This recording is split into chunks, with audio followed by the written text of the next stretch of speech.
Buenas tardes a todos. Les doy la bienvenida a este curso de automatismos y programación.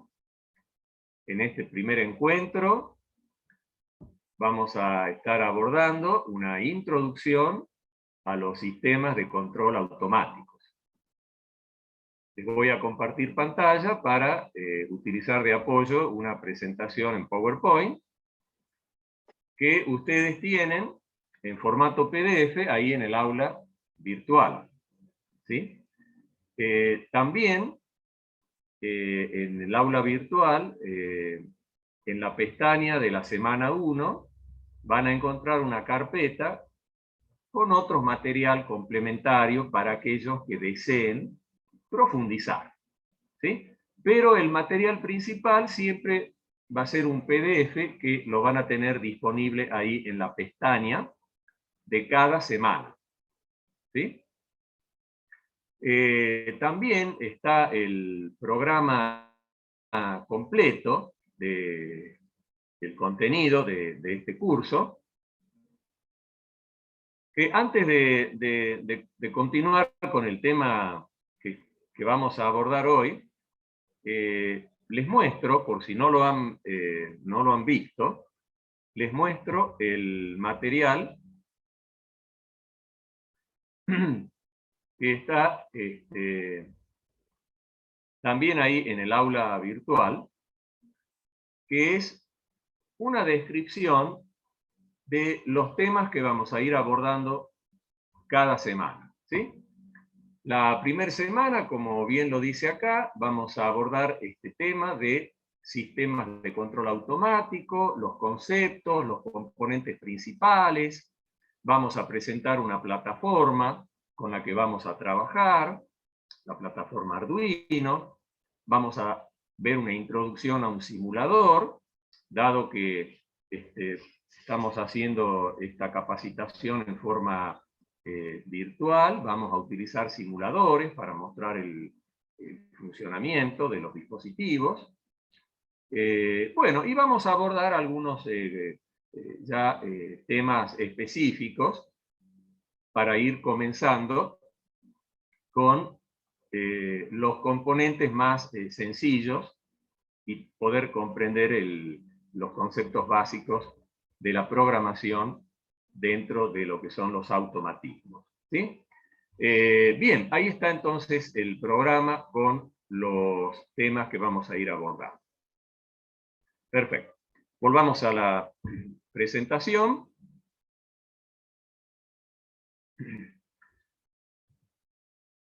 Para comenzar, vamos a tratar de definir de una manera sencilla, pero clara, ¿sí?, lo que se entiende por sistemas de control. ¿Sí? Los sistemas de control, que como bien lo dice estas imágenes que están a la derecha, pueden ser manuales o pueden ser automáticos. ¿Y qué es entonces un sistema de control? Bueno, ahí tenemos una representación esquemática de los distintos módulos o componentes que puede tener un sistema de control. ¿Sí? Y se trata efectivamente de un sistema dinámico. ¿Qué quiere decir un sistema dinámico? Bueno, es un sistema que va a responder frente a determinados estímulos presentes, pero también va a responder en función de lo que haya pasado con anterioridad. ¿Sí? Es decir, no solo va a responder a los estímulos presentes, sino a los pasados, a lo que ha ocurrido con anterioridad. Eso es, en general, lo que se entiende por un sistema dinámico. ¿Sí? Bueno, ya sabemos el concepto seguramente de sistema como un conjunto de elementos que se interrelacionan para cumplir con un objetivo común. Bien, entonces en este caso particular de un sistema de control se caracteriza por estos elementos que estamos representando en el esquema, por una serie de sensores, ¿sí?, que van a ser dispositivos capaces de medir magnitudes físicas, puede ser diversos tipos de sensores que ya vamos a ir mencionando, vamos a ir viendo, pero para medir alguna magnitud, como podría ser temperatura, o podría ser medición de humedad, o medir la distancia a un objeto, etc. Otro elemento muy importante son los actuadores. Y los actuadores son, como lo dice ahí en forma metafórica, ¿sí?, las acciones que se pueden llevar a cabo, o dispositivos, mejor dicho, dispositivos que pueden llevar a cabo acciones que van a modificar en cierta medida el entorno, ¿sí? Así como también la analogía con los sensores son los sentidos. En el caso del ser humano, ¿sí?, uno puede medir, puede tomar medidas a través de nuestros sentidos. ¿Sí? Bien, el elemento tal vez central que tiene que ver con el procesamiento de todos los datos que se pueden recabar a partir de los sensores, y que es el que va a controlar los actuadores para que lleven a cabo las acciones necesarias para cumplir el objetivo del sistema, es el controlador. ¿Sí? El controlador es ese elemento central que, como decía recién, procesa todos los datos provenientes de los sensores y va a controlar los actuadores. Desde un punto de vista general, uno puede tomar de la salida del sistema alguna evidencia, y eso puede ser tomado como una retroalimentación. Esa evidencia, si se está cumpliendo con los objetivos o no del sistema, si se está logrando lo que se deseaba, ¿sí?, es lo que se llama la retroalimentación o feedback del sistema. En forma conjunta con los datos que se toma de los sensores, va a volver a ingresar al sistema esa realimentación para realizar seguramente alguna corrección en el caso de que las salidas no sean las deseadas. Bien, de tal modo que en forma muy conceptual y general, esto es lo que se entiende por un sistema de control, que va a ser manual cuando interviene el hombre en todos estos procesos que estamos mencionando, ¿sí? O sea, podría ser perfectamente un sistema manual. Un caso muy sencillo podría ser ese grifo, que uno acciona la palanca para que pueda suministrar el agua, pero también podría ser que mediante algún dispositivo, como ya hay disponibles, grifos, que tienen sensores de proximidad. Cuando uno acerca la mano a ese sensor, automáticamente se abre una válvula y se produce la salida del agua. Cuando uno aleja la mano de ese sensor, se produce el cierre de la válvula. Bueno, entonces ahí diríamos que ese sistema funciona automáticamente. ¿Sí? Bien. Yo les voy a pedir, por favor, que me interrumpan, no tengan ninguna duda de interrumpirme si es que algo no se entiende o quieren hacer algún aporte. de lo que estamos hablando. ¿Sí? Bien. En este caso, ya profundizando un poquito lo que sería un sistema de control automático, ¿sí? En un sistema de control automático, ahí tenemos claramente estos dispositivos que mencionábamos recién, como dispositivos que son normalmente electrónicos o eléctricos o electromecánicos, es decir, pueden tener componentes de distinta tecnología, pero todos con el objetivo de, en el caso de los sensores, ¿sí?, de medir una magnitud física y convertirla en una señal que sea capaz de interpretar el controlador. También el controlador va a ser un dispositivo, que normalmente es un dispositivo electrónico, que va a tomar esos valores de los sensores y de acuerdo a la programación que pueda tener ese controlador, que ya vamos a ver que pueden ser de distintos tipos, nosotros vamos a trabajar en particular con controladores programables, ¿sí? Pero también puede haber de otros tipos que ya vamos a mencionar, ¿no? Entonces, a partir de esa información, de esos valores que se toma de los sensores, va a realizar cierta modificación en lo que se llama las variables de control que van a controlar los actuadores.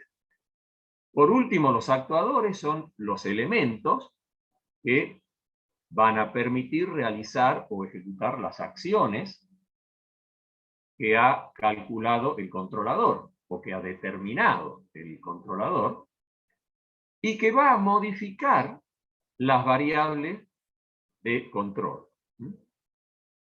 De esa manera se llega al contexto en el cual se está realizando esas acciones, que es lo que se llama planta o proceso. Bueno, planta es en el caso de que lo que estemos controlando a partir de las acciones de los actuadores, sea un objeto físico, una máquina, concretamente, ¿sí? Pero si lo que estamos controlando a través de las acciones es un proceso, también es perfectamente, digamos, viable y entra en este concepto de sistema de control automático. Ahora, ¿por qué decimos que es a lazo abierto? ¿Qué quiere decir eso? Bueno, ahí entra a jugar lo que comentábamos recién de la toma de evidencia de las variables de salida, o sea, el efecto que tiene sobre la planta o sobre el proceso, y tener una retroalimentación. Bueno, cuando no existe esa retroalimentación, se dice que es a lazo abierto. Básicamente es ese el concepto. Cuando no se toma evidencias de la salida para hacer ajustes en el sistema. Puede haber, como en cualquier sistema, perturbaciones externas o internas, ¿sí? Pueden provocar el mal funcionamiento del sistema esas perturbaciones. Que en el caso de los sistemas de control automático electrónicos o electromecánicos, esas perturbaciones pueden ser ruido, ruido electrónico, ruido electromagnético, ¿sí? Y pueden provocar el mal funcionamiento del del sistema. En un sistema a lazo abierto, uno puede prever ciertas perturbaciones y tenerlas en cuenta, pero aquellas perturbaciones que uno no ha tenido en cuenta y que se producen, no hay forma de controlarlas si se tiene lazo abierto, o sea, si no se dispone de esa retroalimentación. ¿Sí? Bien, cuando hablamos de un sistema de control automático de lazo cerrado, ahí ya estamos frente a una retroalimentación que se hace también a través de sensores, es decir, se toma de la planta o el proceso que estamos controlando, se toma ciertas mediciones y a través de los sensores, obviamente, y eso se compara a través de un dispositivo que justamente se llama comparador con las mediciones que toman los sensores, que es lo que se llama las variables de referencia, o en inglés se utiliza el término set point. ¿Sí? Supongamos un caso concreto, yo estoy sensando una temperatura, de tal manera que cuando esa temperatura supera cierto valor, yo quiero que se active algún dispositivo refrigerante de un ambiente. Perfecto. Entonces, la variable de referencia sería la temperatura. ¿Sí?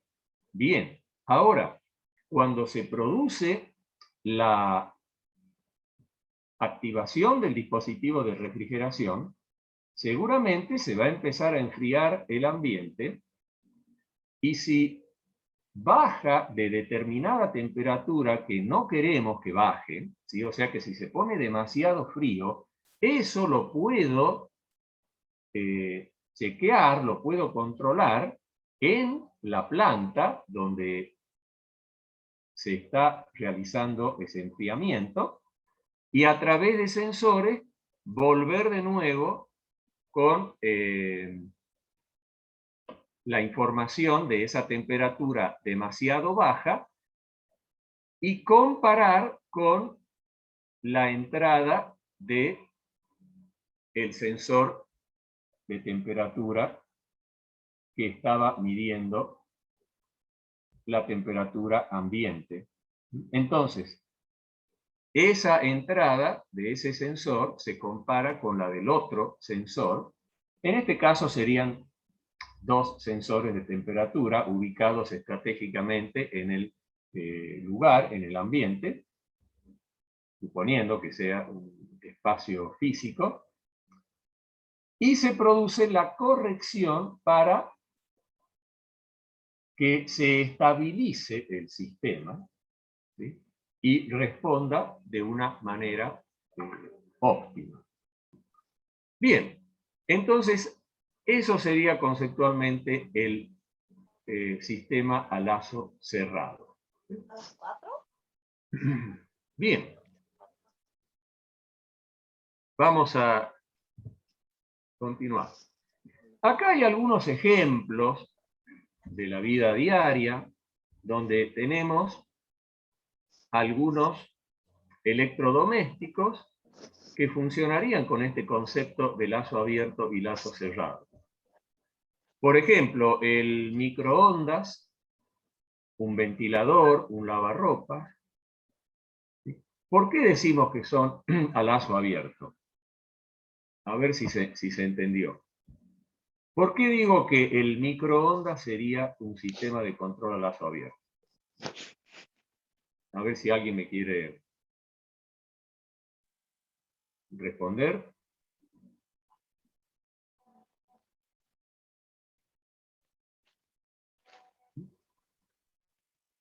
O sea, todo depende del objetivo que tenga el sistema de control. ¿Cuál es el objetivo de un horno de microondas? ¿Y calentar, profe? Bueno, podríamos decir que tiene como objetivo calentar algún alimento o alguna bebida, ¿sí? Yo podría también decir, bueno, si lo utilizo para cocinar, para hacer una cocción, ¿sí? En definitiva, el microondas uno lo programa por tiempo, le regula la intensidad de los rayos infrarrojos, que son con los que va a calentar los alimentos, etc.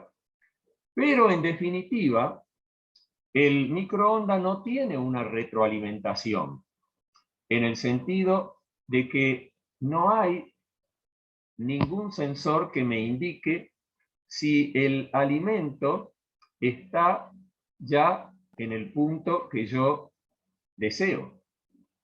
Profe, Supongamos el caso de la cocción, ¿no es cierto? ¿Se entiende cuál es la idea? Por eso decimos que es lazo abierto. Porque yo tendría que abrir la puertita del microondas, supongamos que sea un pastel que esté cocinando, y bueno, tendría que pincharlo al pastel, a ver si ya está a punto, a ver si está como quiero ya para retirarlo. No hay una forma de que se retroalimente el sistema con el objetivo que uno fija, ¿no es cierto? Lo mismo que en el caso del ventilador. Uno lo enciende al ventilador y bueno, el ventilador empieza a hacer circular el aire. Pero si el objetivo era, bueno, que la palabra lo dice, ventilador, ¿no es cierto? El objetivo era ventilar, hacer circular el aire. Bien, no hay una retroalimentación. El ventilador va a seguir funcionando hasta que yo lo apague. No hay un sensor que me esté indicando si ya está ventilada la habitación como quería que esté, etc. ¿Se dan cuenta? Lo mismo el lavarropa. Yo lo puedo programar al lavarropa para que haga determinado tiempo de lavado, para que mezcle algún producto en algún momento en el enjuague. Puedo hacer que haga muchas cosas, pero ¿cuál es el objetivo del lavarropa? Digamos que es casi obvio, ¿no es cierto? Lavar la ropa, o sea, que la ropa que uno pone sucia salga limpia. Bueno, pero en ese sentido, si yo digo, bueno, yo lo programo con todas esas configuraciones que se pueden programar los lavarropas, pero en definitiva termina de lavar y yo saco la ropa y resulta que sigue con la mancha. No la lavó como yo quería. ¿Ah? No cumple la Entonces, función. ese es el concepto, ¿no? No hay una retroalimentación para saber si el objetivo se está cumpliendo en la medida deseada. ¿Sí? Ahora, si pasamos a los otros ejemplos también de la vida diaria, una heladera, ¿sí? Bueno, ahí sí hay una retroalimentación, porque si yo la programo a la heladera para que mantenga los alimentos a determinada temperatura, bueno, cuando llegue a esa temperatura, se va a detener el compresor para que no siga enfriando, y si sube de esa temperatura, va a volver a encender el compresor y va a mantener dentro de cierto rango estable esa temperatura que yo lo he programado. Lo mismo en la parte del freezer. ¿Sí? Bien, en el caso de una plancha justamente llamada plancha automática, ¿sí? Que antes no había planchas automáticas, entonces por eso la distinción, porque usted dice una plancha, y sí, todas las planchas son automáticas, bueno, ahora, pero en un determinado momento no todas eran automáticas, había que con la mano a ver si estaba muy caliente o no y desenchufarla. Estoy hablando de hace mucho tiempo. Bueno, pero la plancha tiene, ¿no es cierto?, un termostato, tiene un sensor de temperatura, y también puedo yo regular de acuerdo a la prenda que se va a planchar, etcétera, etcétera, y la plancha va a detenerse, es decir, va a dejar de calentar cuando ya la temperatura que se supone adecuada para determinada prenda se superó, etcétera, etcétera. Lo mismo que un caloventor. También hay una retroalimentación, hay sensores de temperatura, que cuando la temperatura del ambiente que rodea el caloventor ¿cierto? Está por abajo de determinado valor, se va a encender para calentar el ambiente, etc. Entonces, lo importante es el concepto, y como todo, esto es relativo, porque para que el sistema se considere lazo abierto, lazo cerrado, hay que tener bien en claro cuál es el objetivo del sistema. Si no, uno no puede saber si se está produciendo o no una retroalimentación. Aparte de saber los componentes del sistema, uno tiene que saber cuál es el objetivo del sistema. Bien, pasando ahora ya a lo que serían los controladores, ahí se pueden distinguir entre lo que se conoce como lógica programada o lógica programable, y lo que se conoce como lógica cableada. La lógica cableada, que puede ser eléctrica o electrónica de acuerdo a los dispositivos que se utilicen, ¿sí? No se puede modificar fácilmente. Es decir, si yo tengo un controlador que está cableado, es decir, que está construido con dispositivos, ya sea electrónicos o eléctricos, y que van a cumplir una determinada función, no puedo fácilmente cambiar esa funcionalidad. Podría cambiarla, pero primero que tendría que tener muchos conocimientos, tendría que sacar dispositivos, poner otros, etcétera. Sería obviamente muy complicado que cambie la funcionalidad cuando tenemos lo que se llama lógica cableada, ¿sí? Bueno, ahí entra lo que se llama dentro de electrónica, la electrónica estática, es decir, son placas, circuitos electrónicos, pero que no tienen ninguna posibilidad de que se los modifique de una manera fácil, como sería en el caso de la lógica programada. Bien, en lo que hace a los controladores dentro de lo que son los dispositivos eléctricos, y bueno, ahí están los dispositivos relevadores electromagnéticos, que ya comentaremos más adelante de qué se trata, cómo funcionan, porque también los vamos a utilizar. Pero todo lo que son sistemas de control eléctricos con lógica cableada funcionan con dispositivos que no se los puede programar para que cumplan una u otra función, sino que se produce combinaciones de circuitos que resultan en determinada funcionalidad. Y si yo quiero cambiar esa funcionalidad, y no puedo, sino que tengo que cambiarlo a los dispositivos. Bien, en el caso de la programada, que es la que nos interesa, hay diversos dispositivos que pueden cumplir el rol de controlador programable. Por supuesto que el más relevante es el microcontrolador, o tal vez el más utilizado hoy en día es el microcontrolador, pero también puede ser un microprocesador, o puede ser una computadora tradicional como la conocemos, una notebook o una PC de escritorio, ¿sí? Y hay otras tecnologías que son un poquito ya más sofisticadas, como los arreglos de compuertas programables en campo. Bueno, eso no voy a entrar en detalle, pero se los menciono como una tecnología muy avanzada dentro de lo que es la electrónica, que prácticamente se trata de dispositivos físicos que mediante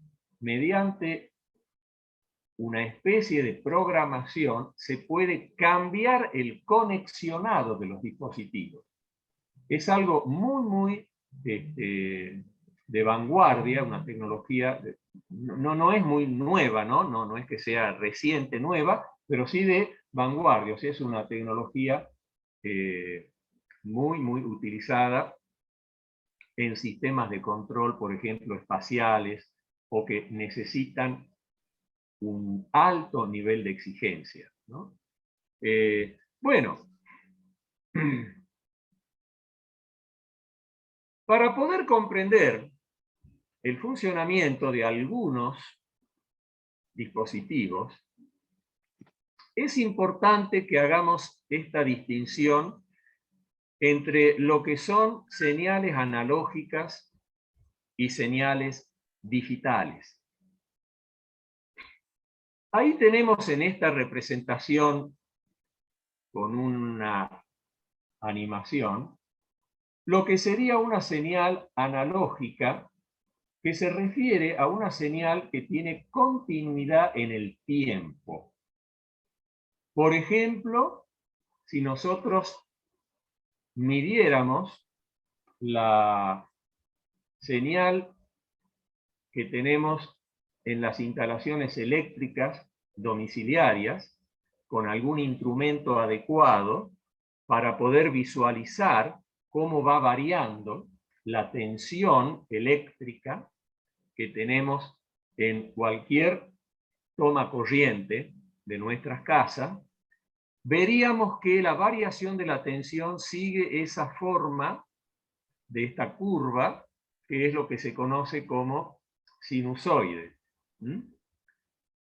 Puede ser en esa forma que tiene que ver con la oscilación, y ahí ese pequeño vector que está dando vueltas en el círculo es la representación esquemática de cómo se va produciendo la generación de esa señal sinusoidal, ¿sí? Bueno, es un ejemplo de lo que sería una señal que varía en forma continua con el tiempo. En cambio, una señal digital, como el ejemplo que tenemos de esta especie de contador, ¿sí? Fíjense que son señales discretas en el tiempo, que no varían en forma continua, sino que se toman en determinados instantes y se mide el valor, pero no en forma continua, sino en forma discreta, o sea, discontinua. El ejemplo tal vez más cotidiano de lo que es analógico y digital son los relojes, ¿sí? Los relojes que miden con las agujas el tiempo, se dice que por analogía de la posición de las agujas uno puede determinar la hora, ¿sí? O los minutos, o los segundos. Pero esas agujas están en movimiento permanente. Y comparando la posición de las agujas, uno puede determinar la hora. En cambio, en el reloj digital, obviamente, el tiempo se representa con dígitos, con números, que directamente nos muestra el valor de la hora, minutos, segundos, etc. ¿Sí? Bueno, es importante entender este concepto. ¿Por qué? Porque los computadores, que son básicamente cualquier procesador, ya sea microcontrolador o ya sea otro tipo de controladores, pero que están basados en la tecnología de computación, pueden ser de estas tres categorías: analógicas, digitales y una mezcla de ambas, que es lo que se llama híbrida.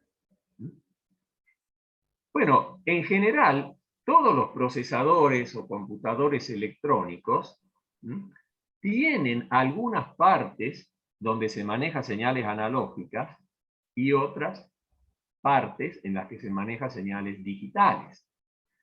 Pero lo importante es cómo se lleva a cabo el proceso de los datos. Y ahí es donde está la diferencia entre un computador analógico y uno digital, ¿sí? Cuando los cálculos se hacen mediante la medición de magnitudes eléctricas, o sea, ya sea una tensión o una corriente eléctrica, ahí está el concepto de computador analógico. Se puede resolver cálculos matemáticos a través de medición de señales que varían en forma continua en el tiempo. Y desde el punto de vista matemático, son las señales que se pueden representar con el conjunto de números reales. Es decir, con números que pueden tener una parte entera y una parte de fracción. Entonces, ahí estamos frente a dispositivos, computadoras analógicas. Cuando hablamos de computadoras digitales, ahí los cálculos se realizan mediante la manipulación de esas magnitudes eléctricas que van a variar en forma discreta, porque no tienen una variación continua, ¿sí?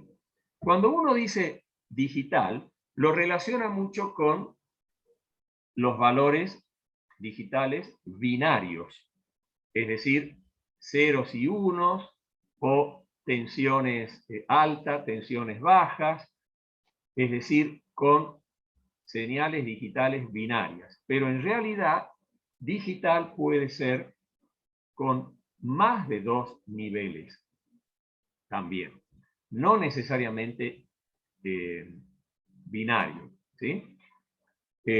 Bueno, por eso en general, cuando hablamos de señales digitales, estamos hablando de señales que se representan con los números enteros, ¿sí? Bueno, por supuesto, híbrido significa que puede tener parte del proceso con señales analógicas y parte del proceso con señales digitales. Normalmente los computadores de propósito específico son analógicos o híbridos, ¿sí? Y los que son de propósito general, como por ejemplo las computadoras como las conocemos normalmente, una notebook, una PC, una tablet, ¿sí?, son digitales, ¿sí? Propósito específico se refiere a que cumplen con una funcionalidad determinada para la cual fue fabricado. Por ejemplo, el computador que tiene un automóvil, o el computador que tiene adentro un lavarropas automático, ¿sí? Esos son computadores digitales de propósitos específicos. Y suelen tener partes analógicas, o sea que normalmente son híbridos, ¿sí? Pero cuando hablamos de computador de propósito general, ahí estamos hablando siempre de computadores digitales, que pueden cumplir diversas funcionalidades de acuerdo a cómo el usuario, ¿sí?, lo programa, de acuerdo a la programación que se le introduzca. Bien. Pasando, se va comprendiendo todo esto porque esta sería la parte más aburrida, podríamos decir, porque tenemos que introducir determinados conceptos para poder comprender después lo más específico, que tiene que ver con la construcción de automatismos, ¿sí? El diseño y la construcción de automatismos. Bien. El concepto de lo que es un microprocesador o CPU, por las siglas en inglés, ¿sí? De Central Processing Unit, es importante que uno tenga una idea. Por supuesto, no se pretende que ustedes vayan a comprender con detalle qué es lo que tiene adentro y cómo funciona un microprocesador, pero sí es importante que tengan una idea de cuáles son las capacidades que tiene un microprocesador, ¿sí? Y eso se ve reflejado acá, en este esquema, donde vemos distintas partes, ¿sí? Que tiene un microprocesador. Tal vez una de las partes más importantes sea la unidad aritmética lógica, ¿sí? Esta parte que tiene acá, la unidad aritmética lógica, que es una parte del microprocesador que va a realizar los cálculos matemáticos, cálculos lógicos, ¿sí?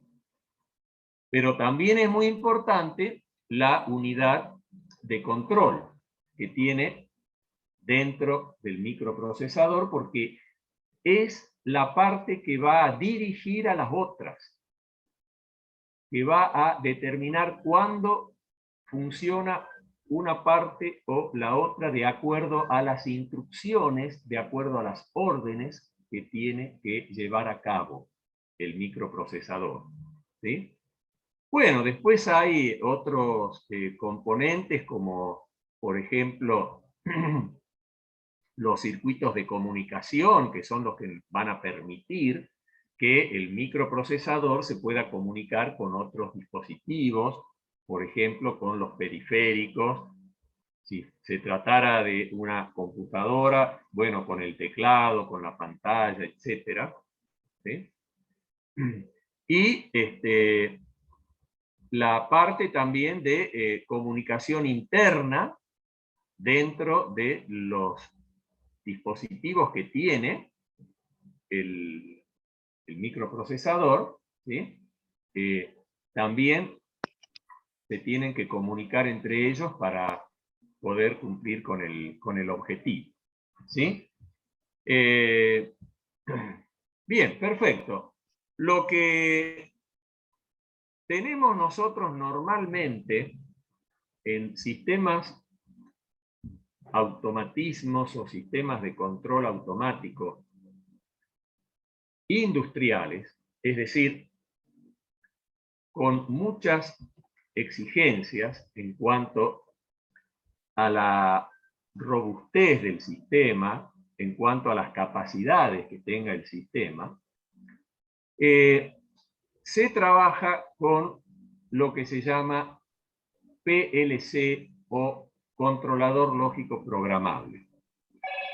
Y básicamente el controlador lógico programable tiene como unidad central de procesamiento un microprocesador, ¿sí? Una CPU. También va a tener otros elementos que hacen al funcionamiento de ese dispositivo, como por ejemplo la fuente de alimentación, las interfaces para comunicarse con otros dispositivos similares, podría ser otros PLC, o para comunicarse con el computador a través del cual se lo va a programar, ¿sí? Pero fundamentalmente el PLC, el dispositivo controlador programable, tiene dispositivos para recibir los sensores, para que se pueda conectar los sensores y para poder controlar los actuadores, es decir, los dispositivos de salida.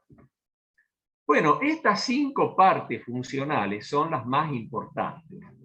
Acá lo vemos ya a nivel, diríamos, físico, el aspecto que tiene un PLC, que puede ser como este de la izquierda, que es uno compacto, donde todas esas partes que estábamos mencionando recién están dentro de un solo,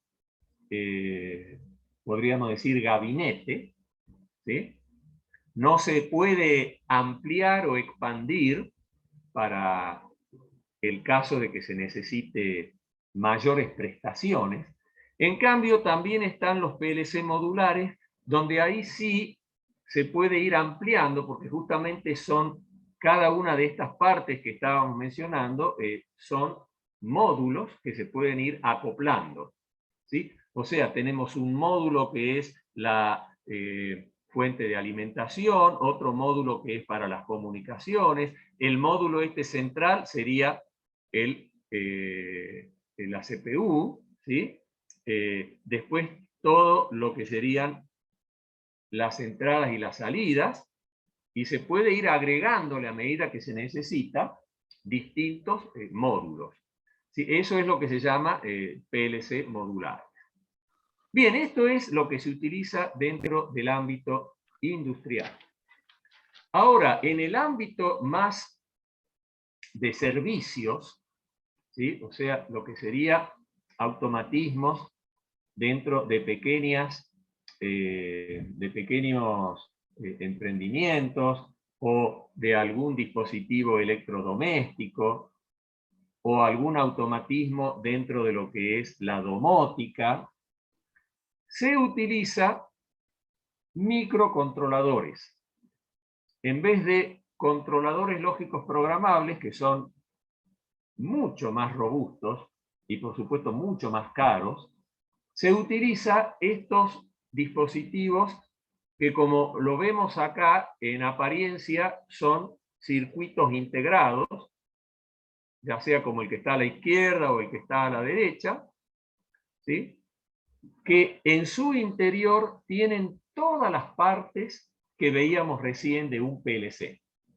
Nada más que todo encapsulado en un solo chip, en un solo circuito integrado.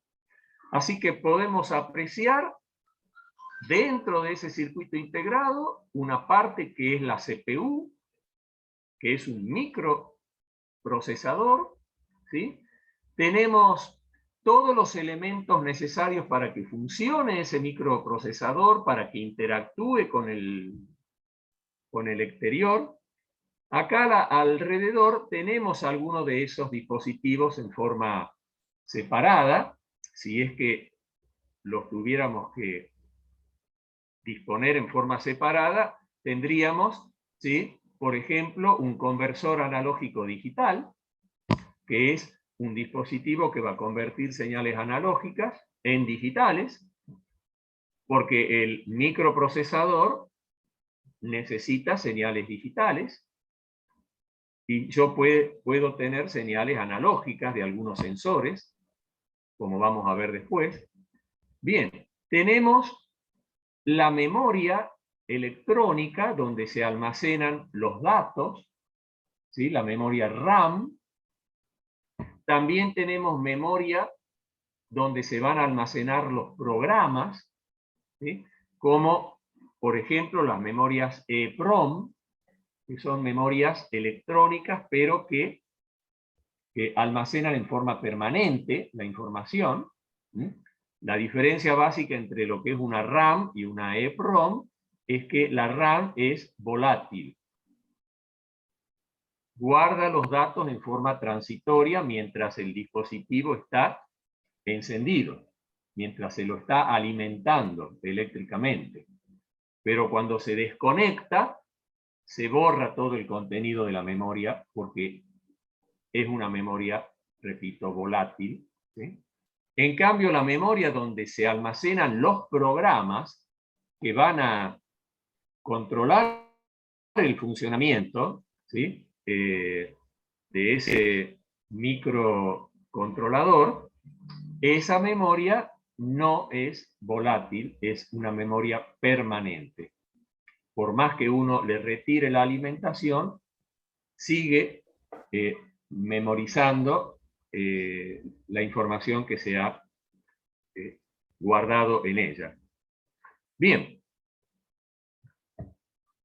Pasando ahora a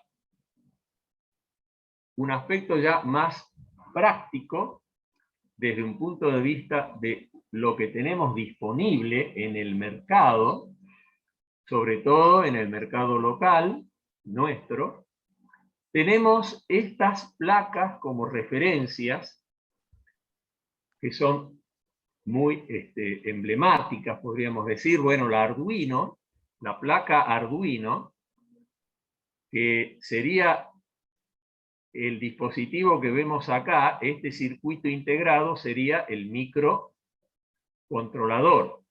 Pero cuando uno habla de plataforma de microcontroladores, se refiere a una placa electrónica que no solo tiene el microcontrolador, sino que tiene una serie de dispositivos auxiliares que van a facilitar el uso del microcontrolador por un usuario que no necesariamente tiene que saber de electrónica.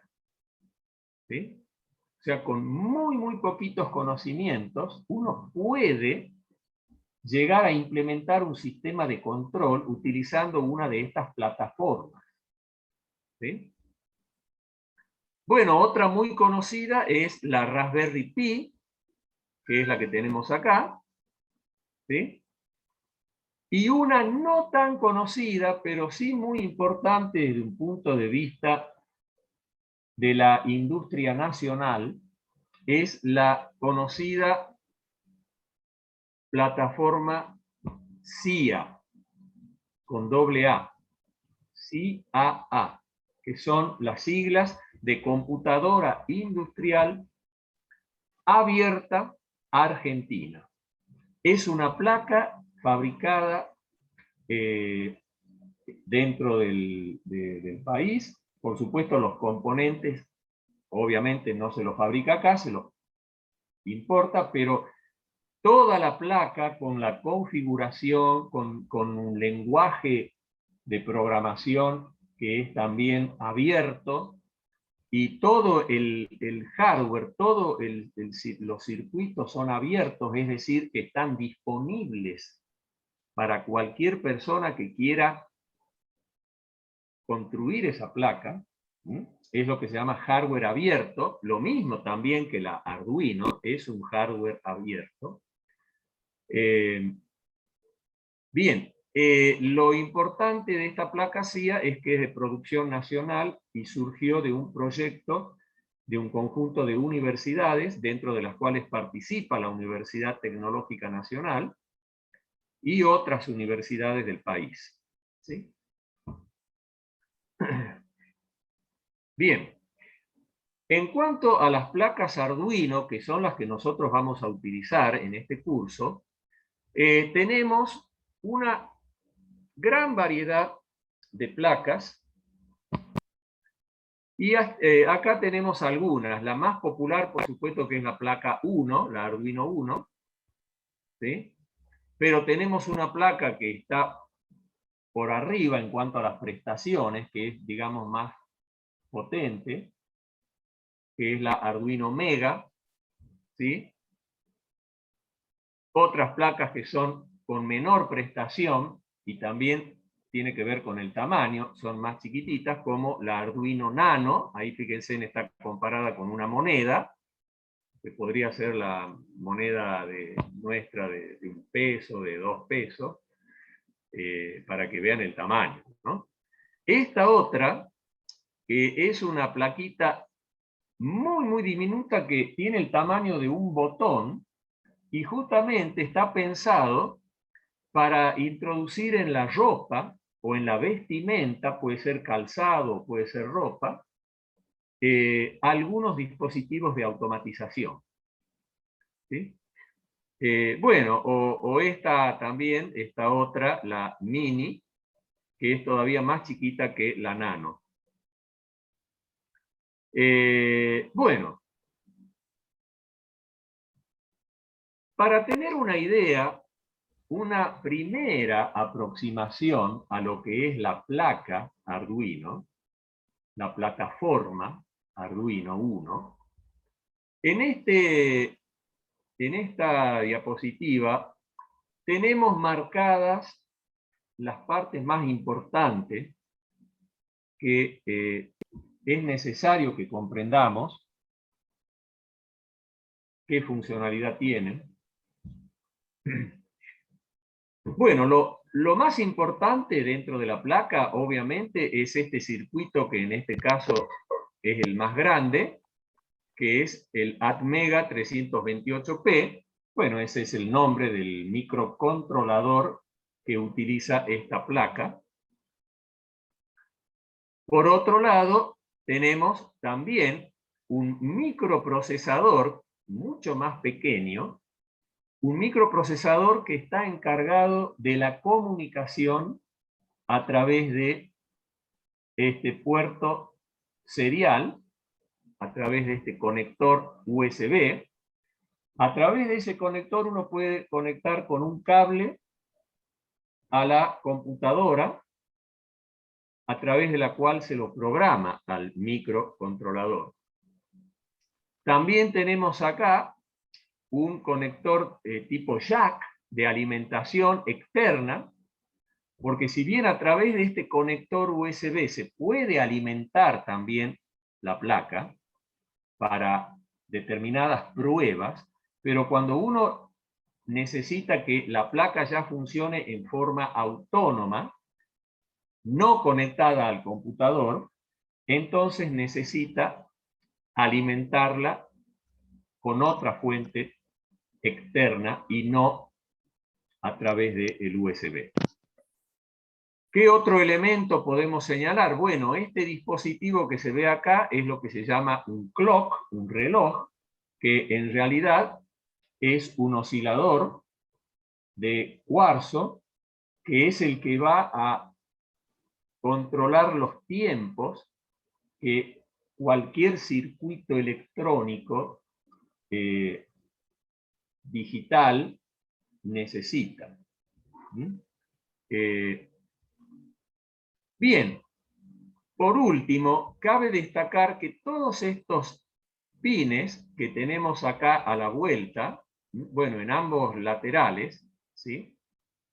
Es donde vamos a poder conectar los dispositivos, tanto sensores como actuadores. Y en el caso de la placa Arduino Uno, tenemos 14 pines digitales que se los enumera del 0 al 13, y esos pines digitales se los puede programar como entrada o como salida. Es decir, que se puede conectar dispositivos sensores o dispositivos actuadores. Y eso se tiene que programar, es decir, que a través de la programación se indica qué pin va a ser de entrada y qué pin va a ser de salida. Digital. Por otro lado, tenemos acá este conjunto de pines analógicos que son únicamente de entrada. Por defecto son los pines, que son 6, del A0 al A5, que van a estar conectados, no sé si se acuerdan cuando vimos recién el microcontrolador, que tenía adentro un conversor analógico digital. Entonces esos pines van a estar conectados con el conversor analógico digital. Por eso es que son de entrada, porque no tenemos dentro del microcontrolador un conversor digital analógico. No, no hay. Ya vamos a ver después cómo se puede simular salidas analógicas, pero únicamente tenemos entradas analógicas que se puede conectar en estos pines.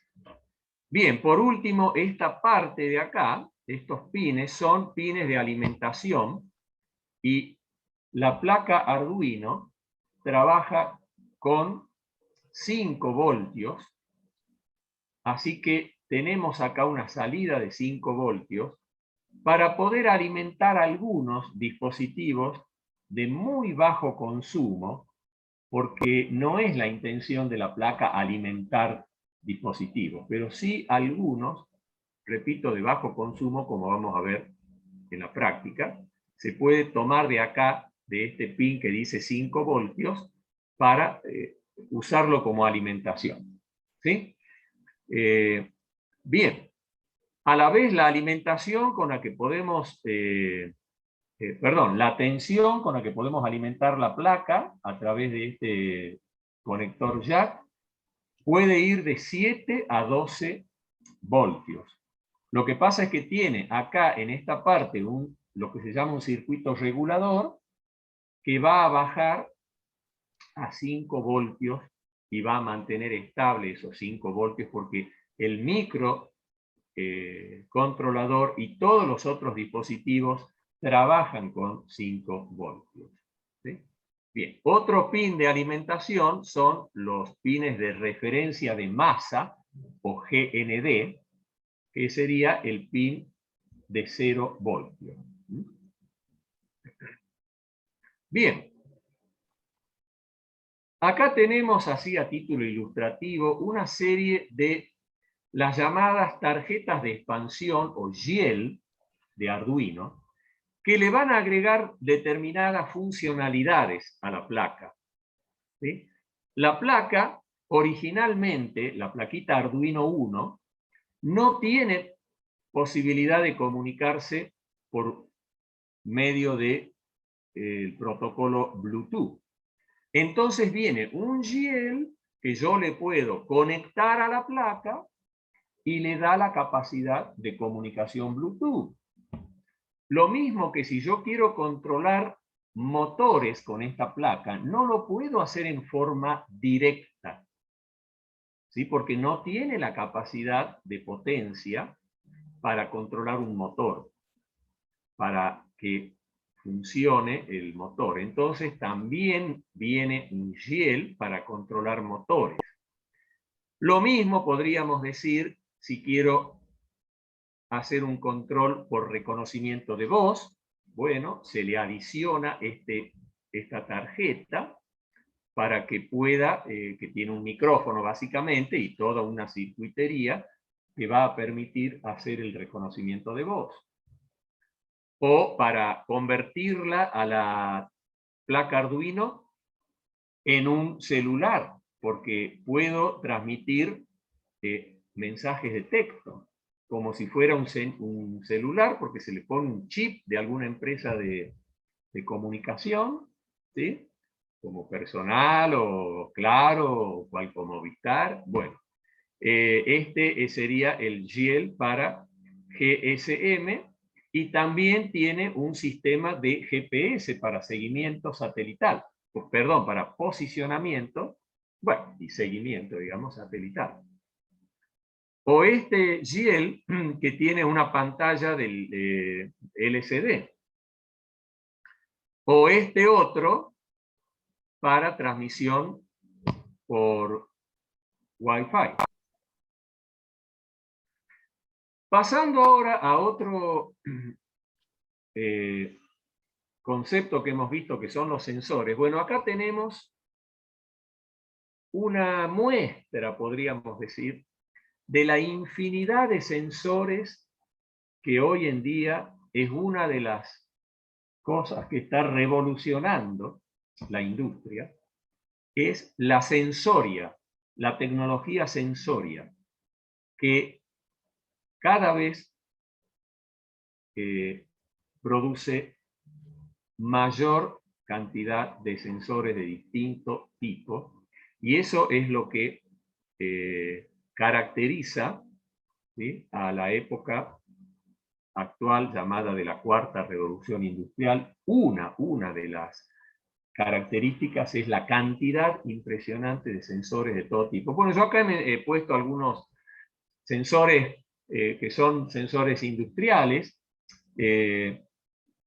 muy usados, como por ejemplo la barrera infrarroja, ¿sí?, que me va a permitir detectar el paso de algún objeto, cuando la corta a la barrera, es un dispositivo que emite una luz infrarroja y otro dispositivo que recibe esa luz, y cuando se corta por algún obstáculo o persona que atraviesa la barrera, se detecta y se puede actuar, se puede hacer algo, ¿sí? El fin de carrera, que prácticamente es como un pulsador, ¿sí? Nada más que con este pequeño dispositivo para facilitar la presión, que se utiliza mucho en las compuertas. Cuando se abre una compuerta del todo, choca con el sensor y se detecta el final de carrera, por eso el nombre, ¿no es cierto? Como si fuera que hay una carrera en el desplazamiento de la compuerta y se acciona, por ejemplo, para detener el dispositivo que la está accionando a la compuerta. El sensor de temperatura, sensor de humedad, sensor de proximidad, sensor de distancia, ¿sí? El sensor de peso, sensores de movimiento, etcétera. Este es un simple ejemplo. También tenemos infinidad de actuadores de movimiento, que puede ser rotativo, como los motores convencionales, o pueden ser lineales, ¿sí? Pueden ser lineales, es decir, que se muevan en forma recta de una línea, como por ejemplo estos actuadores que tenemos acá. Un actuador lineal, para darles un ejemplo, podría ser el actuador que abre y cierra las puertas de los transportes, de los colectivos. No sé si ustedes han visto, ¿sí? Un tambor con un eje que sale y entra, ¿sí? Bueno, ese sería un actuador lineal, que puede ser, por supuesto, neumático, como los que vemos acá, o puede ser también eléctrico, como el que vemos acá abajo, ¿no? También pueden ser hidráulicos, es decir, neumáticos que funcionan con presión de aire. Los hidráulicos funcionan con presión de líquidos. Bien, y los eléctricos, que normalmente se distinguen entre, bueno, los lineales, como decíamos recién, pero también los servomotores, los motores de corriente continua y corriente alterna, y los motores de a paso. Bueno, esto es un pantallazo, ¿no? No vamos a entrar en detalle cuáles son las diferencias de los distintos motores, porque eso después vamos a ver algunos de ellos y ahí vemos cómo funciona, ¿no? Esto es como a título informativo. Bien. Por otro lado, también puede haber actuadores que no sean de movimiento, sino actuadores de sonido, de luz. Las pantallas también son actuadores, las válvulas que van a permitir cerrar o abrir una cañería, las bombas que van a bombear, por ejemplo, líquidos. Bueno, todos estos también son actuadores, o sea, cualquier dispositivo que realice una acción es un actuador. Bien.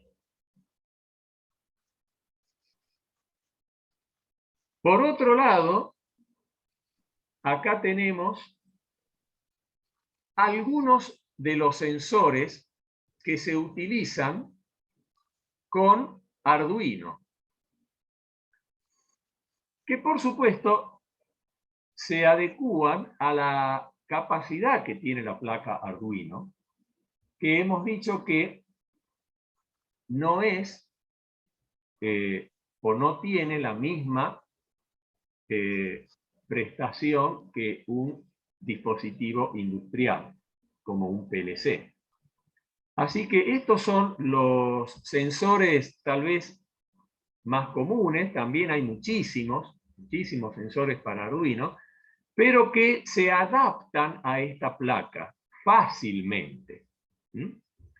Bien, como por ejemplo el sensor de final de carrera que tenemos acá arriba, ¿sí? Un sensor de las tarjetitas esas NFC, como las tarjetitas que se utilizan normalmente para el ómnibus o para,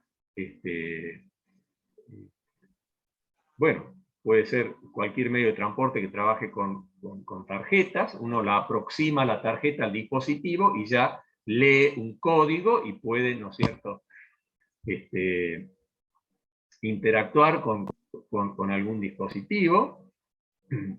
Bien, el sensor de humedad y temperatura que tenemos acá. Este es un sensor PIR, un sensor de proximidad infrarrojo.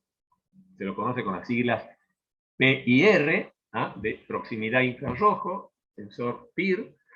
Una camarita que también va a ser un sensor, ¿sí?, porque va a tomar una imagen como dato, como información, ¿sí?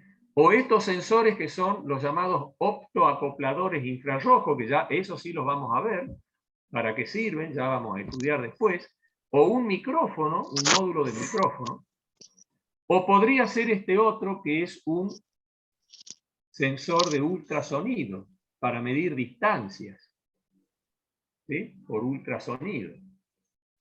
Bien, algunos de estos sensores vamos a estudiar, vamos a utilizar.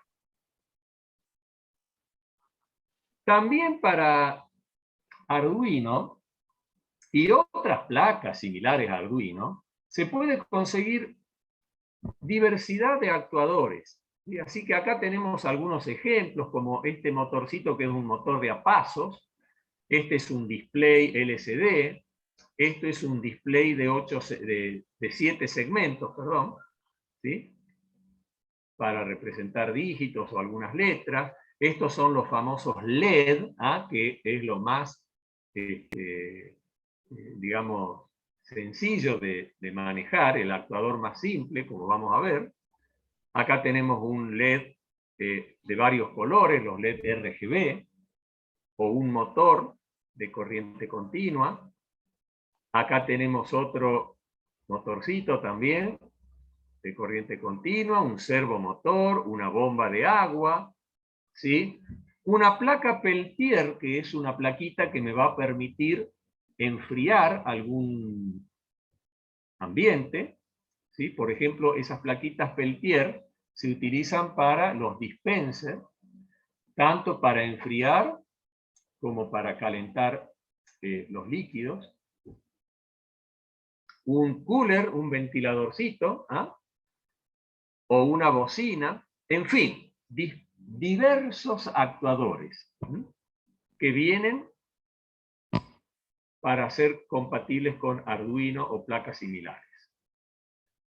Bueno, en cuanto a los lenguajes de programación, al concepto de lo que es un lenguaje de programación, ¿sí?, ahí tenemos infinidad de ejemplos y yo he tratado de poner tal vez los más conocidos dentro de dos categorías de lenguajes, que son los de alto nivel y los de bajo nivel.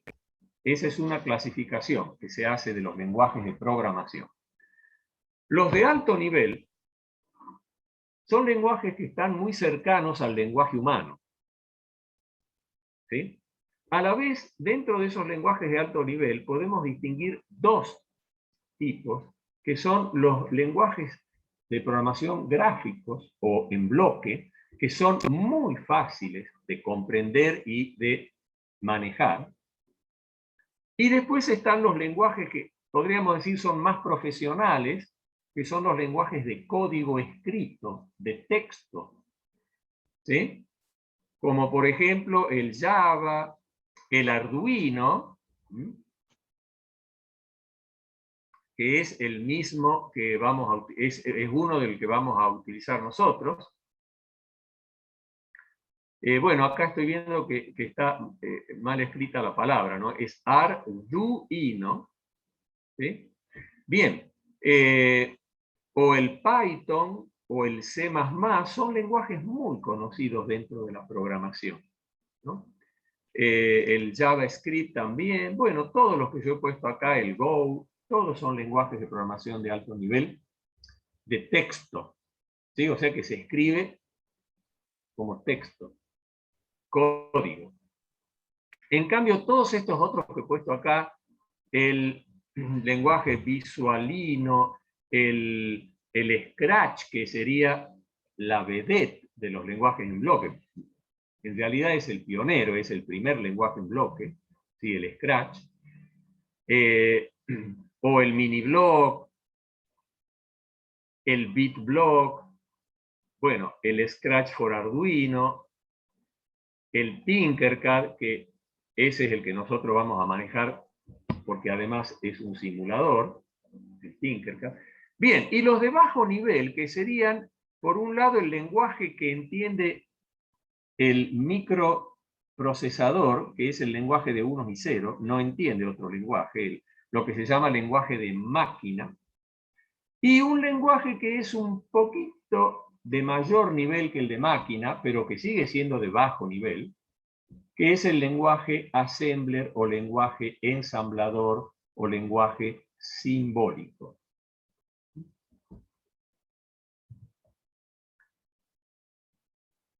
Dentro de lo que es la traducción de los lenguajes, se distinguen tres tipos, porque obviamente un lenguaje que no sea de máquina no va a ser entendido por ningún microprocesador en forma directa. Necesita un proceso de traducción.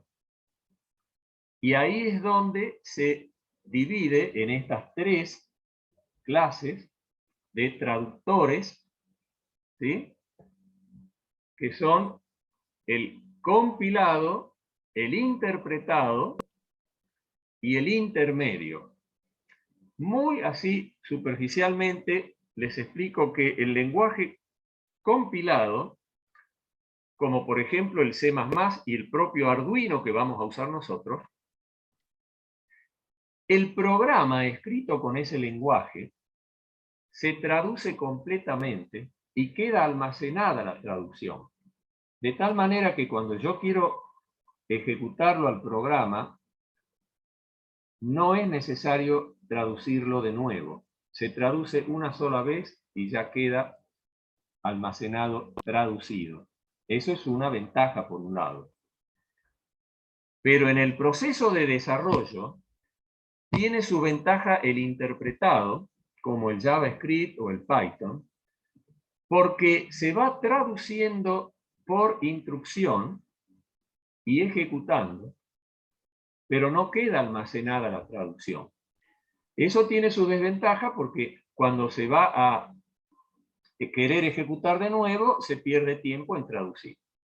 Pero la ventaja es que en el proceso de desarrollo de un programa, de prueba, cuando uno está depurándolo, ahí es una ventaja porque se va interpretando el código y no se hace tan lento como en el caso de la compilación, donde se compila todo y si hay errores se vuelve de nuevo a compilar. Es más engorroso el proceso de depuración. Y el intermedio, que en realidad es como un compilador, pero que traduce a un lenguaje no de máquina, como el compilador, sino a un lenguaje justamente llamado lenguaje intermedio o de bytecode, que tiene como objetivo hacer más versátil al lenguaje, más compatible con distintas plataformas de sistemas operativos, por ejemplo, Windows, Linux o cualquier otro sistema operativo, se hace la traducción al bytecode y ya es más fácil pasar a una plataforma de sistema operativo distinta. Así que para todos los lenguajes más modernos que trabajan, que son multiplataformas, tienen ese traductor, ¿sí? Intermedio, como el Java o el Delphi, por ejemplo, ¿no? Bien. Aproximándonos ahora al concepto de lo que es el pensamiento computacional, los algoritmos, los programas, que en definitiva esa es la otra parte de este curso, que vamos a introducirnos un poquito en la programación para poder implementar un sistema de control basado en microprocesadores. Necesitamos saber algo de programación. Entonces, acá estamos presentando el concepto más abstracto, el concepto más general, que es lo que se llama pensamiento computacional. Fíjense que el pensamiento computacional no es solo para los programadores, sino para cualquier área donde se necesite resolver problemas complejos, se utiliza este pensamiento computacional, que tiene esos 4 pilares fundamentales, que son la descomposición del problema en partes más pequeñas para facilitar la resolución, el reconocimiento de patrones, es decir, la capacidad de encontrar similitudes entre un problema y otro, o entre partes de un problema, que pueden resultar repetitivas, ¿sí? Tercero, el poder de abstracción, esa capacidad de poder plantear los problemas con los elementos esenciales del problema y sacando los detalles o dejando los detalles para otra instancia. Entonces, una primera aproximación, un primer modelo de la solución del problema se lo hace con un nivel de abstracción alto. Es decir, de lo general se va a lo particular, ¿sí? A los detalles. Y por último, la capacidad de crear métodos o algoritmos o procesos para resolver el problema en forma sistemática, de tal manera que se pueda replicar las veces que sea necesario. Entonces, ahí es donde vamos a entrar nosotros en la parte de los algoritmos, ¿sí? O recetas, o los pasos que hay que seguir para resolver el problema. Aproximándonos ahora un poquito ya a lo que es la programación, el concepto de algoritmo, el algoritmo es simplemente la secuencia de instrucciones o pasos que se tienen que seguir para resolver una tarea o un problema, ¿sí? Bien, y acá en esta diapositiva tenemos algunas de las características que tiene que tener todo algoritmo. Tiene que ser preciso, o sea, no puede haber ambigüedades en un algoritmo. Tiene que estar bien definido, ¿sí? Tiene que ser bien claro, tiene que ser finito, ¿sí? O sea, la extensión del programa tiene que ser obviamente finita. Y tiene que ser legible, o sea, entendible, ¿sí? Porque muchas veces uno diseña algoritmos que solamente uno los entiende y nadie más. Y eso no es una buena práctica. Bueno, la idea de un algoritmo o partes que tiene, como cualquier proceso, va a tener unas entradas, va a tener el proceso propiamente dicho, el procesamiento de esas entradas y las salidas que serían los resultados, ¿sí? Acá a la derecha tenemos una forma de representar el algoritmo, que es lo que se llama diagrama de flujo, que nosotros no vamos a utilizar, pero es interesante que por lo menos tengan una idea de que existe, ¿sí? Esa forma de representar con esos bloques y con líneas de flujo es una forma de representar los algoritmos llamada diagrama de flujo, ¿sí? El SmartDFD es una herramienta que me facilita la construcción y la simulación de diagramas de flujo, ¿sí? Es una herramienta libre, así que el que le interese y quiera incursionar en eso, bienvenido. Bueno, en cuanto ahora al concepto de lo que es un programa informático, ¿sí? Y bueno, es una representación del algoritmo, pero con todas las exigencias de los lenguajes de programación. Es decir, que cuando yo represento un algoritmo con un lenguaje de programación, y bueno, eso es un programa, dicho en pocas palabras, ¿sí? Hay muchos modelos o paradigmas de programación, ¿sí? Que va a depender del tipo de problema que queramos resolver, y hay lenguajes adecuados para cada paradigma. El más utilizado dentro de lo que es la plataforma Arduino es el lenguaje justamente llamado Arduino, que es el lenguaje en código que nosotros vamos a estudiar. Está basado en el lenguaje de programación C.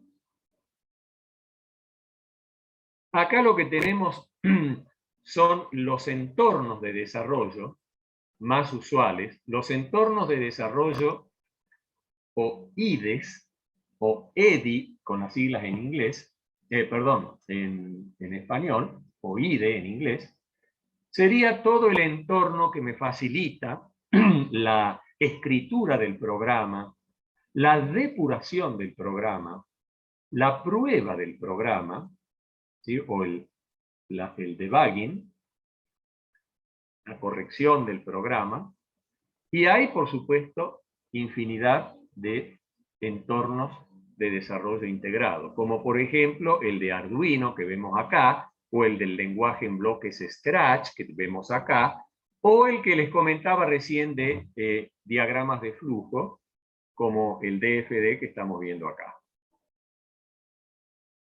En el caso particular del IDE de Arduino, ustedes lo pueden bajar, acá yo les estoy poniendo el enlace, lo pueden bajar al IDE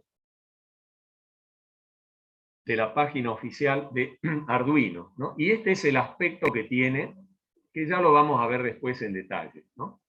El IDE de Arduino.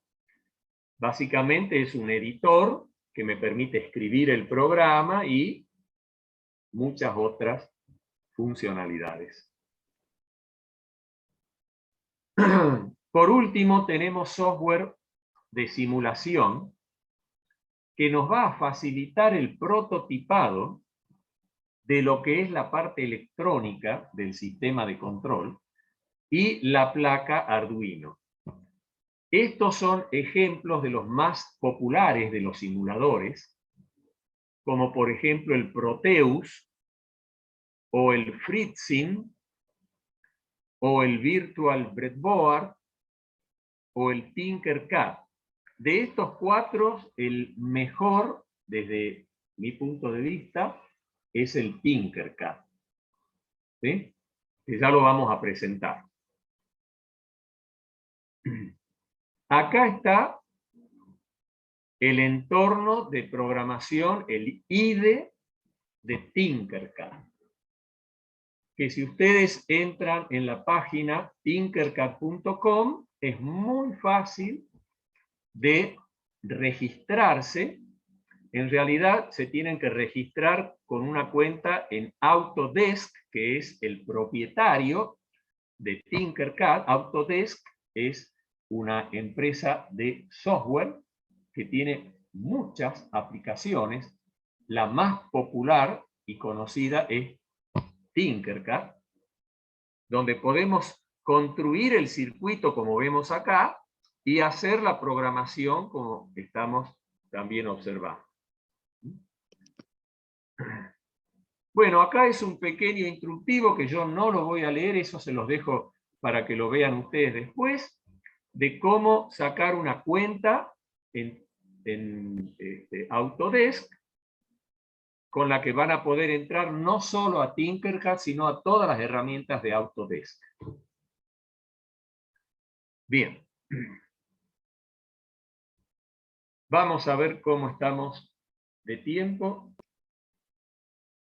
Estamos muy justitos ya, porque el horario de finalización es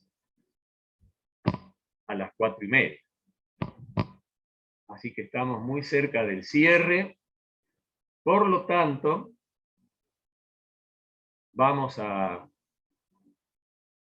llegar hasta acá nada más, que era lo que estaba previsto. Ver toda esta introducción.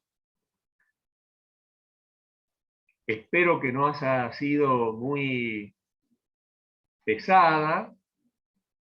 Lamentablemente, todos estos conceptos es importante que ustedes tengan conocimiento, tengan una idea, para poder abordar ya lo que sería más la parte práctica, diseñando algunos automatismos. Han estado muy callados durante la exposición. Yo les aviso que ya la próxima clase, el próximo encuentro, vamos a empezar a ver los elementos con los que vamos a trabajar y ustedes van a tener una participación importante, porque si no, bueno, no se va a producir el efecto, ¿no?, deseado de aprendizaje. Bueno. Sí, profe, Me están quizás poniendo... sea por el, sí, quizás sea por el tema del que no pudimos entrar al aula virtual. Yo quise entrar hoy y como para estar un poquito más preparado para Sí. la clase y no pude, y bueno, yo hice el formulario de reclamo y bueno, calculo que para la próxima semana ya está un poquito más participativo. Claro, sí, la verdad que yo espero que se solucione pronto el tema del acceso a la plataforma, porque ahí vamos a ir poniendo el material, y además no solo el material, sino que ahí también tienen un foro para que podamos hacer consultas, digamos, asincrónicas, es decir, ustedes me ponen ahí la consulta y yo en el tiempo que puedo disponer se las respondo, y es una forma también de poder interactuar durante el tiempo que transcurre de una clase a la otra, ¿sí? Yo de todos modos, para que ustedes puedan ir leyendo el material, que sería muy importante, les voy a dejar en el grupo de WhatsApp. Todos están en el grupo de WhatsApp, ¿verdad? Creería que todos los que están presentes están. Sí, Bien. profe. Entonces les voy a dejar en el grupo de WhatsApp el PDF de esta exposición, y está completo con todos los temas que vamos a ver en esta primera semana. Así que yo les pido que lo vean, repasando lo que estuvimos exponiendo hoy y adelantándose un poquito a los temas que vamos a abordar el próximo viernes. Bueno, yo quisiera que aprovechemos estos últimos minutos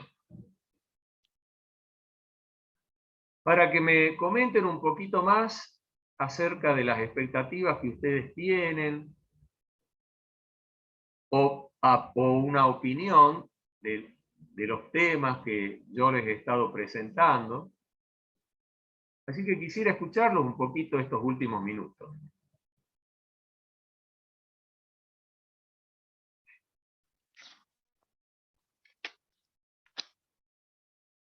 A ver, Melina.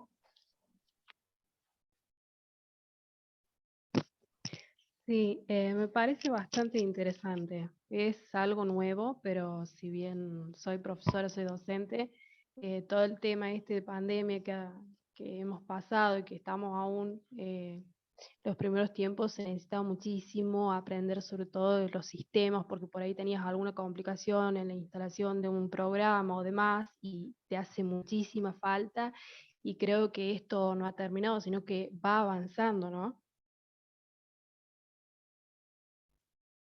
Así es, sí, sí, sí, sí, toda esta temática está en constante evolución y es muy importante para todos acceder a estos conocimientos. No necesariamente para tal vez aplicarlos en forma inmediata, porque este curso les va a brindar, sí, algunas herramientas que ustedes podrían utilizar, volcarlas a su actividad, dependiendo de, de la profesión o la actividad que desarrolle cada uno, pero el objetivo fundamental es sentar una base a partir de la cual ustedes sí puedan continuar profundizando y lleguen a poder aplicar estos conocimientos en una actividad laboral, ¿sí? Hay muchísima demanda en el campo laboral con estas temáticas. Disculpe, profe. Sí, Lo que usted quiere decir es que con este curso podríamos conseguir un trabajo, ¿verdad? lo que, bien, todo va a depender de la base que vos tengas o Claro, de claro. a dónde lo vayas a aplicar. Por eso Ujú. decía que tal vez algunos de ustedes que ya tiene dentro de su actividad algún conocimiento de esta temática, lo va, por supuesto, a aprovechar mejor y podría llegar a transferirlo en el ámbito laboral. Ahora, no sé Claro. cuál es el caso tuyo, si vos, a ver, para que más o menos te pueda orientar, ¿cuál sería tu situación? Me refiero a qué actividad tenés o qué estudios tenés o a qué te Yo, dedicás, digamos. yo estudié Educación para la Salud en la UNCE y estoy a punto de recibirme en la Universidad Nacional de Santiago del Estero. Perfecto, o Eh, sea, estás en el rubro de salud. Salud, pero también me Bien, interesa lo que es informática, siempre me ha llamado la claro, claro, atención y bueno, perfecto. Bueno, me eh, interesé en hacer cursos. perfecto. Yo te puedo decir que las aplicaciones de toda esta temática dentro de lo que es la salud eh, es, bueno, innumerable las aplicaciones que vas a encontrar. O sea que podés, en Bien, cierta medida, aprovechar el perfil que vos tienes, que estás preparándote dentro de esa carrera, para encontrarle aplicaciones dentro de lo que es la ciencia de la salud, ¿sí? claro, Desde pequeñas automatizaciones de algunos procesos, mira, sin ir más lejos, aunque sea una pequeña automatización, pero con el tema de las restricciones sanitarias, sí, se han incorporado muchos automatismos dentro de las instituciones hospitalarias, desde el expendio de alcohol para que no tenga que estar en contacto la persona con el dispositivo, ¿no es cierto? Se sí, automatiza para que vos con un pedal presionando, bueno, eso digamos podría ser muy simple, se podría hacer mecánicamente, no haría falta sí, tal sí, vez diseñar un sistema de control automático, pero desde luego que sí, que se podría hacer de una manera mucho más sencilla con algún actuador, con alguna plaquita controladora. Después Bien. también lo que hace ya yendo a algo más avanzado, ustedes habrán visto en algunos lugares donde se aplica mucha tecnología, o que tienen un acceso a alta tecnología, los robots que complementan la tarea de los enfermeros, ¿sí? Llevando medicación a los pacientes que tienen un alto grado de, digamos, de contagio, por ejemplo. Bueno, de ahí para arriba, ¿no es cierto? La automatización ha incursionado en la medicina en forma muy, pero muy disruptiva, como los robots cirujanos, que sería tal vez la máxima, ¿no es cierto?, expresión de los Sí, automatismos. Pero en todos los ámbitos, ¿no? En todos los ámbitos podemos encontrar aplicaciones de lo que es la automatización. bien. Muy bien, muchas gracias, Josefina, por tu aporte. Muchas gracias, profe. Bien, bueno, yo no los quiero retener más, ya estamos en tiempo, les agradezco mucho la atención. Les pido por favor que si tuvieran alguna dificultad recurran a los medios que se ha puesto a disposición por el tema del acceso a la plataforma, y una vez que accedan a la plataforma, ahí van a encontrar un foro de consultas que los pueden utilizar, por supuesto. A ver, un segundito, me voy a fijar, porque si está habilitada, me gustaría mostrarles, que esa era la intención, ¿no? Mostrarles el aula virtual. Vamos a ver si ya se rehabilitó la página, pero no. No está. Les comparto para que vean. O sea, esa es la página, ¿sí?